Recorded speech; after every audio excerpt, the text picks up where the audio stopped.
नमस्कार दोस्तों, स्वागत है आपका हमारे खास कार्यक्रम किताब पे चर्चा अनमोल के साथ में। मैं अनमोल और आप देख रहे हैं लुक मीडिया। दोस्तों, कभी क्या आपने ऐसी किसी किताब के बारे में सुना है या कोई ऐसी किताब पढ़ी है जिसमें विचित्र लाशें हों? ऐसी लाश हो जिसका पूरा सिर फटा हो और 10 मिनट बाद उसका सिर अपने आप जुड़ जाए। उस लाश का हृदय बंद हो लेकिन उसमें रक्त फिर भी प्रवाह हो रहा हो, उसका मस्तिष्क चल रहा हो। ऐसी कोई किताब पढ़ी है आपने? ऐसी कोई घटना आपने सुनी है या सोची है कभी? या फिर कोई ऐसी मेडिकल रिपोर्ट जो बिल्कुल अजीबोगरीब हो अपने बारे में? या फिर कभी आपने एक ऐसी वसीयत देखी है जिस वसीयत से पूरी कहानी जुड़ जाए, एक रहस्यमय वसीयत हो जाए? या कुछ ऐसी पांडुलिपियाँ जो हज़ारों साल से पहले लिखी गई हों और आज भी सुरक्षित हों? अगर नहीं सोचा है, नहीं सुना है आपने, तो आज हम जिस किताब के बारे में बात कर रहे हैं, जिस किताब के ऊपर चर्चा कर रहे हैं, वो किताब कुछ ऐसी है कि उसमें इसी तरीके की पूरी कहानी जो आपकी दिमाग की नसों को एकदम खींच देंगी, आपकी नसें झन्ना जाएंगी। तो आज हम बात कर रहे हैं सौरभ कदसिया जी द्वारा लिखित उपन्यास आवाहन के बारे में। एकदम इतिहास को बौना करने वाला एक जिसको आप पढ़ेंगे अगर, तो एकदम आपको लगेगा कि ऐसा भी हो सकता है। और जब इसको आप पढ़ रहे होंगे तो आप सोच रहे होंगे कि क्या इसमें सच है और क्या काल्पनिक है। दोस्तों, आज हम बात कर रहे हैं इस उपन्यास की आवाहन के बारे में। इसे मार्च 2020 में हिंदी पब्लिकेशन द्वारा प्रकाशित किया गया है। इसमें जो 304 पेज हैं इस उपन्यास में और 200 रुपये इसका मूल्य है। इसे आप अमेज़ॉन से खरीद सकते हैं। इसकी डिस्क्रिप्शन में हमारे लिंक होगी, जिससे आप इसको जाके खरीद सकते हैं। दोस्तों, मैं अब इसके बारे में बात स्टार्ट करूं इससे पहले मैं थोड़ा आपको सौरभ जी के बारे में बता देता हूं। तो सौरभ जी मूलतः ग्वालियर के निवासी हैं, हमारे पड़ोसी हैं झांसी के, और लगभग 20 सालों से लेखन के कार्य क्षेत्र में हैं और लेखन कर रहे हैं। टेक्निकल राइटिंग करते हैं। अभी फ़िलहाल में बेंगलोर में एक मल्टीनेशनल कंपनी में मैनेजर हैं और न्यूज़पेपर में अधिकतर इनके आर्टिकल आते रहते हैं। कई सारे इनके शोध पत्र भी प्रकाशित हुए हैं। एक चीज़ और मैं इस किताब के बारे में आपको बताना चाहूँगा कि इस किताब को लिखने में, इस जो सीरीज़ को लिखने में, इसका जो पहला पार्ट है आवाहन जो मैं पढ़ चुका हूँ, और इसका जो दूसरा पार्ट है मैंने अभी इसको मेरे पास ये भी आ गया है स्तुति। इसे मैं जल्दी इसको पढ़ के आपको बताऊँगा और कोशिश रहेगी कि मैं सौरभ जी को अपने साथ लाऊँ और बता सकूँ कुछ में, क्योंकि जब मैं इस किताब को पढ़ा तो मेरे दिमाग में कुछ ऐसे क्वेश्चन हैं कि जिनको मैं ढूंढने में लगाऊं कि जल्द से जल्द इनके आंसर मिलें। क्योंकि जब इस किताब को पढ़ते हैं तो कई जगह ऐसे इसमें सस्पेंस बना के छोड़े हैं सौरभ जी ने कि वो आपको सोचने में मजबूर कर दे। तो वो सस्पेंस शायद मुझे आशा है कि कुछ सेकेंड पार्ट में मिल जाए। जो ना मिले तो मैं उन सब के लिए आपके समक्ष सौरभ जी को भी लाऊंगा, जिनसे बात करेंगे। तो दोस्तों, इस किताब की सीरीज को लिखने में सौरभ जी को मैं जैसे बता रहा था 12 साल के लगभग का समय लगा है। तो आप समझ ही सकते हैं कितनी बेहतरीन किताब होगी, कितना सोच के साथ उन्होंने लिखा होगा।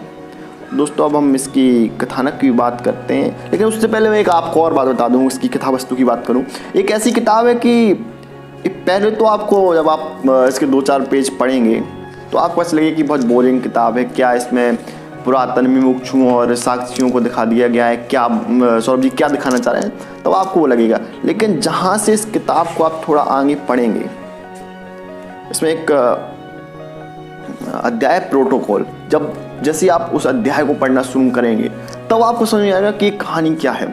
ये कहानी, अब इस कहानी क्या बताता हूँ। ये कहानी एक रोहन नाम के व्यक्ति की होती है, जिसका सड़क एक्सीडेंट में जिसकी मृत्यु हो गई है, और उसके साथ एक उसके छोटे से बच्चे की मृत्यु हो गई है, जिसे वो लोग दिखाने के लिए हॉस्पिटल ले जा रहे हैं। 26 फरवरी 2009 में की ये दुर्घटना बताई जाती है। इसमें जब उसकी मृत्यु हो जाती है, उसके बाद जब श्रीमंत परिवार घर आते हैं तो देखते उनके पास एक अजीबोगरीब रहस्यमयी बिल आया। एक उसकी वसीयत आई है रोहन की, जो उनके पास आई है। तो उस वसीयत में कुछ ऐसा लिखा होता है कि जो मेरी पांडुलिपि हैं, जो मैंने अपनी सहेज के रखी हूँ, मेरे पिता श्रीमंत को दे दी जाएँ। जो 1 लाख रुपए मेरे अकाउंट में है वो मेरी पत्नी को दे दिए जाएँ। और जो मेरे लॉकर है, लॉकर में जो सामान है, उस सब सामान को मेरे छोटे भाई विराट को दे दिया जाए। जब ये लोग उसके रूम में जाते हैं तो देखते हैं कि वहाँ पर जो पांडुलिपि मिली है बहुत पुरानी है। और इसके अलावा एक चीज़ और होती है कि वहाँ पर उसके लड़के निश्चल की एक रिपोर्ट मिलती है जो कि उनको सोचने में मजबूर कर देती है, क्योंकि उसमें जो डेट लिखी होती है उसके जन्म की, वो लिखी होती है कि 25 जून को उसका जन्म हुआ है, और जब जन्म हुआ था तो उसके दिल में छेद था। तो 2 दिन बाद यानी कि 27 जून को उसका ऑपरेशन हुआ और उसके बाद उसे मेडिकल से डिस्चार्ज किया गया। लेकिन जो हकीकत थी, जो उसकी निश्चल की माँ बताती है इस कहानी में, कि 28 अगस्त 2008 को उसका जन्म हुआ, 2 दिन बाद यानी कि 30 तारीख को उसका ऑपरेशन हुआ, और 1 अक्टूबर को उसे अस्पताल से डिस्चार्ज किया गया। तो ये चीज़ें एक उसकी सबसे पहला जो सस्पेंस बनता है इस कहानी में, यही होता है कि ये रिपोर्ट ऐसी क्यों है। उसके बाद जब इतना हो जाता है तो इसके बाद इसमें एक और नए पात्र आता है जो इंस्पेक्टर जयंत है। इंस्पेक्टर जयंत रोहन का दोस्त होता है, साथ में जो श्रीवंत परिवार होता है इनका फैमिली फ्रेंड होता है। जब इंस्पेक्टर आता है तो जब वो देखता है तो पता चलता है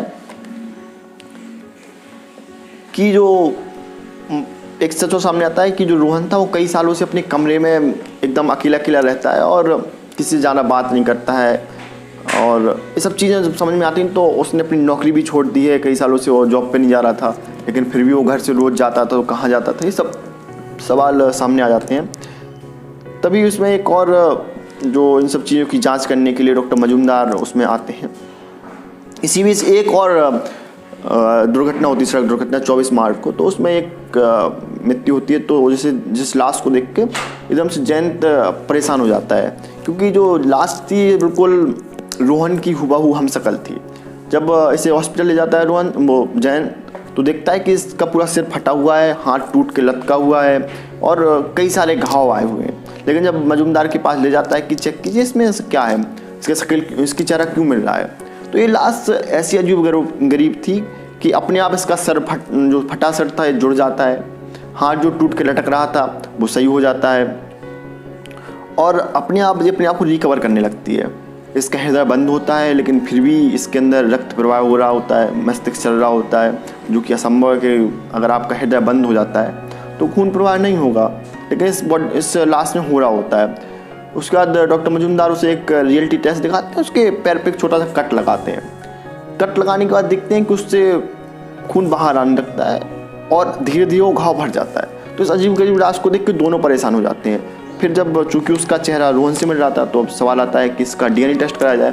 डीएनए टेस्ट कराते हैं तो उसका जो उसके पिता होते हैं श्रीमन जी का डीएनए और जो रोहन की हमशक्ल लाश थी इसका डीएनए एकदम सेम मिलता है। इससे कई लोग परेशान हो जाते हैं। इसके बाद क्या होता है कि पता चलता है कि जो पांडुलिपि मिली है वो लगभग 2000 साल पुरानी है, ऐसा कुछ। तो इससे लोग और शक्ति में आ जाते हैं कि इतनी पुरानी पांडुलिपि इसके पास, रोहन के पास कहाँ से है। तभी यहाँ पर एक और ब्लेन कह लें आप उसे, या फिर कहानी के खलनायक कह लें, उसकी एंट्री होती है। मृत्यु सिर उसका नाम होता है और एकदम पूरे काले लवादे में, काले कपड़ों में होता है, हाथ में चमड़े के ग्लव्स पहने हुए, पूरा चेहरा काले कपड़े से बांधे हुए, उसकी केवल आंखें लाइट की तरह जल रही होती हैं और लंबा चौड़ा एकदम से, मतलब कि मानव के रूप में दानव आप जैसे कह सकते हैं। तो ऐसे व्यक्ति जब इसमें आता है तो एकदम तबाही मच जाती है। वो डॉक्टर महापात्रा और डॉक्टर स्वामी को मार देता है। जयंत के सहायक राठौर को छोड़ देता है, लेकिन तो इससे कई सवाल सामने आ जाते हैं। उसके बाद आगे जब कहानी को बढ़ते हैं, लोग ढूंढ रहे होते हैं कई सारे हिस्सों को बांट के, तब ये लोग देखते हैं कि एक दिन डॉक्टर मजूमदार के हॉस्पिटल में हमला हो जाता है। एक अजीबोगरीब जानवर उनके में कर देता है और पूरे उसमें कई लोगों को, कई व्यक्ति जो होते हैं मर जाते हैं, जिससे ये लोग घबरा जाते हैं। उसके बाद फिर ही हमला इसके बाद डॉक्टर मजूमदार के बाद ये हमला श्रीमन जी के पास भी होता है। तो दोस्तों जब ये कहानी शुरू में तो एकदम चल रही होती है, धीरे धीरे चल रही होती है, लेकिन कायक आपको पता नहीं चलता है कब आप सेकंड फ्लोर से और टॉप फ्लोर पर पहुंच जाते हैं। तो इस कहानी का एक बहुत अच्छा वो लगा मुझे कि अजीब सा इसमें वो है कि हर समय पे एक सस्पेंस बना रहता है। और एक चीज़ और इसमें क्या है कि जब भी आप देखते हैं तो आपको हर पेज एक हर अध्याय पे एक सब टाइटल दिया जाता है, और सब टाइटल को जब आप पढ़ते हैं तो आपको एक समझ में बहुत अच्छे से आती है कहानी। उसके बाद यहाँ पर जैसे ही वो लोग डॉक्टर मजुमदार के बाद श्रीमन जी के पास हमला होता है तो डॉक्टर वर्मा की यहाँ पर एंट्री होती है। डॉक्टर वर्मा एक नेशनल लेबोरेटरी के चीफ होते हैं, वो इन लोगों को बचा के ले जाते हैं। उसके बाद सवाल आता है, उसके बाद डॉक्टर जो वर्मा होते हैं वो कहते हैं आप रोहन की हमें पांडुलिपि दीजिए जिससे हम उस पर शोध कर सकें। तो दोस्तों ये था, यहाँ तक कहानी ख़त्म हो जाती है, लेकिन कथा जारी है क्योंकि इसका सेकंड पार्ट है जो मेरे पास मौजूद है। और सेकंड पार्ट में भी एक और चीज़ मैं बता दूं आपको, इस सेकंड पार्ट में भी कहानी ख़त्म नहीं हुई, इसमें लिखा है कथा जारी है। और एक और चीज़ में बना के दी है कि ये सेकंड पार्ट हो चुका है, इसके बाद इसका तीसरा पार्ट आहुति भी जल्दी आएगा। तो इन सब सवाल मेरे दिमाग में काफ़ी हैं कि कब आएगा इसका सेकंड पार्ट, ऐसा क्यों किया है। और इसमें एक सूर्य कवच को दिखाया जाता है, इसका बहुत जिक्र किया गया, जो सूर्य कवच सामने बना है तो इसका बहुत ज़्यादा जिक्र किया है। तो इसको ही मैं जानना चाहूँगा कि सूर्य कवच क्या है, उसे क्यों इसको वो किया है, और जो मुक्षु हैं और जो साक्षी हैं इनके बीच में लड़ाई क्यों होती है। सब सवाल मेरे दिमाग में बहुत ज़्यादा हो रहे हैं। उसमें कुछ चीज़ें ऐसी घटनाएं हैं कि जो रात में अगर आप पढ़ रहे हो उसे तो आपको डर लगने लगता है। मैं बताऊं, मैंने इस किताब को लगभग 12 बजे ख़त्म किया था, तो मुझे फिर नींद नहीं आ रही थी, मुझे लग रहा था इसके बाद की आगे पता करूं। तो तुरंत मैंने फिर इसको देखा और इसको थोड़ा देखा, इसको पढ़ा इसलिए नहीं क्योंकि अगर मैं पढ़ लूँगा तो इस किताब के बारे में नहीं बना पाता, तो इसको मैंने पढ़ा नहीं अभी। बाकी और एक चीज़ और इस किताब के बारे में आपको कहना चाहूँगा कि अब सवाल आता है कि इस किताब को क्यों पढ़ें, तो उसका आंसर ये है कि ये किताब अगर आप माइथोलॉजी पढ़ना पसंद करते हैं तो इस किताब को बहुत अच्छे से पढ़ें, क्योंकि इसमें जो रेफरेंस दिए हैं महाभारत और गीता के वो बहुत अच्छे से दिए गए हैं। एक चीज़ और, अगर आप जो घोस्ट वाली होती है, भूतों वाली कहानियाँ होती हैं, उनको पढ़ना पसंद करते हैं तो ये भी बहुत आपके लिए अच्छी किताब है। बाकी ये किताब आप पढ़ें तो बहुत अच्छे ढंग से सौरभ जी ने इस किताब को लिखा है और आप पढ़ के बहुत प्रसन्न होंगे इस किताब को। तो दोस्तों बस आज के लिए इतना ही, मिलते हैं अगले मंगलवार को। धन्यवाद। और हाँ, कमेंट करके जरूर बताएं कि आपको हमारा कार्यक्रम कैसा लग रहा है। साथ में ही अपने आप सुझाव आप मुझे सीधे भेज सकते हैं। इसके लिए आपको इंस्टाग्राम, ट्विटर, फेसबुक किसी भी माध्यम पर जाना है, वहाँ पर सर्च करना है ANMOL अनमोल DUBY अनमोल दुबे, और मेरी तस्वीर के साथ जो आपको प्रोफाइल खुल के दिखेगी उस पर आइए और मुझे अपने संदेश भेजिए।